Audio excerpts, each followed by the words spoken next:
Maintenance free சாஃப் cutter என்ன அப்படின்னா, இதுக்கு எந்த ஒரு ஆயிலோ கிரீஸோ எந்த ஒரு ரெகுலராக அப்ளை பண்ணணும் அப்படின்றது தேவையில்லை. It's zero maintenance.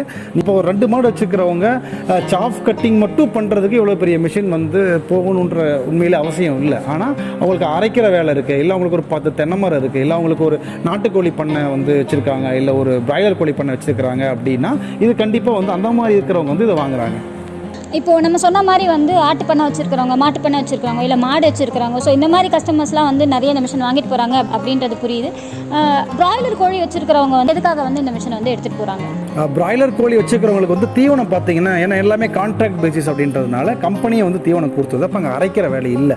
ஆனால் அவங்களுக்கு வந்து கீழே வந்து அந்த போடுற மஞ்சி அந்த ஒரு சாஃப்டாக போடுறது வந்து அவங்க வெளியிலேருந்து வாங்கும்போது அதிகமான வந்து செலவுகள் ஆகுது. அதே இது வந்து அவங்களுக்கு ஒரு தென்னை மரம் இருக்குது அப்படின்னா, ஒரு 10 தென்னை மரம் 15 தென்னை மரம் இருக்குது அப்படின்னா, தென்னை மரத்துலேருந்து வர அந்த மட்டை தென்னை மட்டை